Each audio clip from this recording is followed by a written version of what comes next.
Welcome back to Review Crew. I'm Thomas. I'm Jacob, and today we're reviewing Star Wars Revenge of the Sith. Coming up next.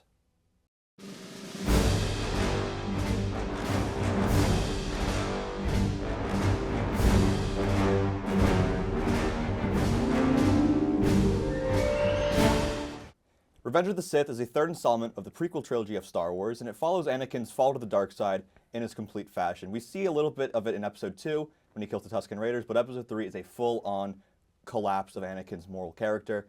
He does it to save Padme, his wife, and it's just a very sad movie from start to end.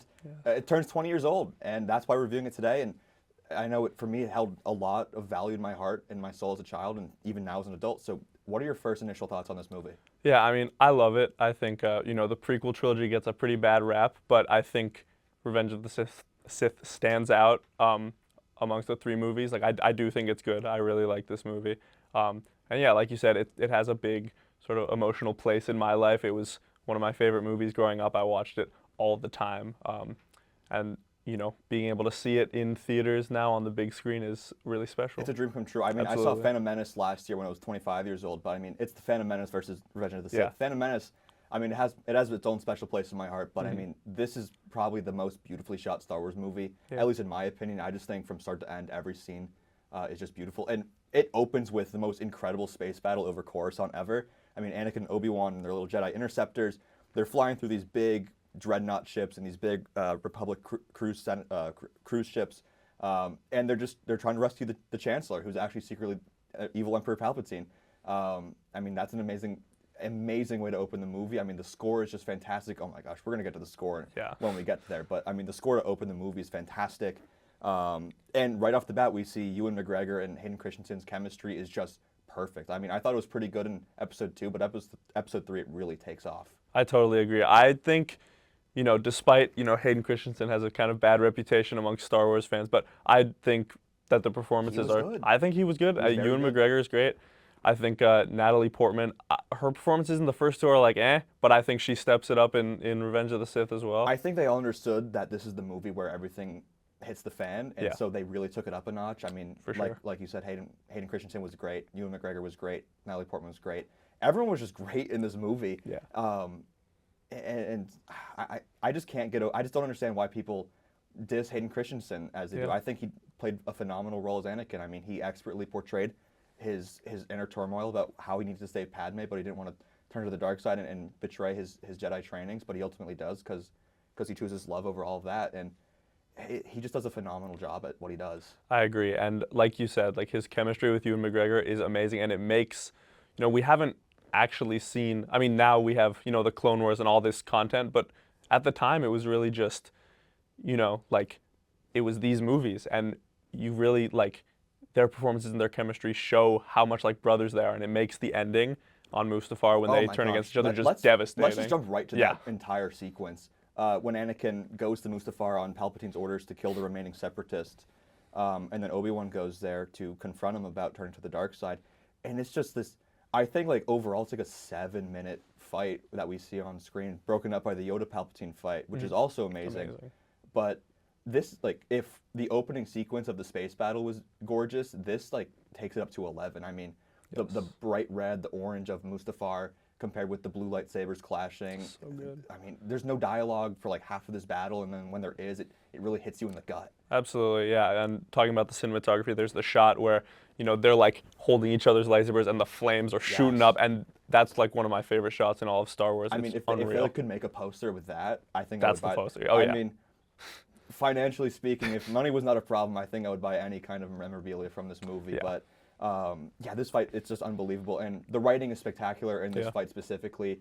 I think one of the weaker parts of the entire trilogy, no, sorry, it is the weakest part of this entire trilogy. The writing is very bad at times. And it's definitely a little bit better in Episode 3. It's not great. It does the job, though. But in this Mustafar fight, the entire turmoil and confrontation between Obi-Wan and Anakin, it's like, I think it's beautiful writing. It's, Obi-Wan saying, "I failed you," and Anakin going like, you didn't, like, the Jedi are evil. I mean, it's just, and then it all culminates in the I have the high ground, and then Anakin tries and finds out, and then Obi-Wan, spills his guts to him about how he loved him. Yeah, it's brilliant. I love that scene, and obviously, it's been pretty memed to this point. Yeah. But really, when you step back and just like look at what it is, it's an amazing scene, and it's like an amazing end to that trilogy. And Amazing. And there's so much more emotional moments besides the entire Anakin Obi-Wan fight. Yoda Palpatine is emotional in its own right because we finally see Palpatine's full power.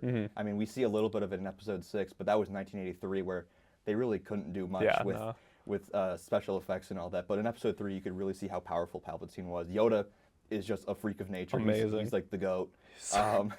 But another emotional moment that I think everyone actually is very glad that we are able to see, especially now more as cartoons and other pieces of media come out, is Order 66, when Palpatine finally gets Anakin to turn and he sends Anakin off on his errands. He tells the clone troopers, who are once the Jedi's allies, to kill all the Jedi. And we learn later on in different media that there's a reason behind that. But it's when you first see that as a kid, even when I see it now, I'm always like, man, it's a heartbreaking betrayal, because these clones, they like Cody, Commander Cody, Obi-Wan's like commander in the army, they're these friends that fought in this entire war together, and to see all these clones gun down their commanders and their leaders, it's tragic. It's so sad, and no matter what, in this movie or in all the other like media that it's in, it never gets easier to watch. No. And it's just heartbreaking. I think what really makes these heartbreaking scenes, such as Order 66, the Anakin Obi-Wan fight, the Anakin Obi-Wan aftermath of the fight, everything that's holding everything together, the glue that makes this from like a 9 to a 10 to me, that's my score, by the way, a 10 out of 10, is the music. It's just superb. John Williams, you've done it again, man. I mean, everything about this. I mean, Duel of the Fates, Battle of the Heroes. I mean, is there a more iconic soundtrack in Star Wars? Absolutely. I mean, probably, but maybe the original, but maybe that starts it all. But really, I mean, John Williams is such a genius, and Star Wars isn't what it is without John Williams. No. That's like the sound of my childhood. Yeah. And truly, I mean, he knows what he's doing. He's a genius. And he ends it with the binary sunset when Obi-Wan hands off Luke to Beru and Owen, and we're done with Revenge of the Sith. We're done with the prequel trilogy, and we're done with this review. I already said that I'm giving this a 10 out of 10. I mean, it's just quintessential Star Wars to me. But what about you? What are you giving this movie? I think I'm going to give it a 9 out of 10. I think because the point that we talked about of, the writing it's cheesy, it's kitschy. It doesn't take away from it too much for me, because that's what Star Wars is. Yeah. But I'm going to give it a 9 out of 10. It's my favorite Star Wars movie. I think it's beautiful. It's gorgeous from start to end. 10 Absolutely. out of 10, 9 out of 10.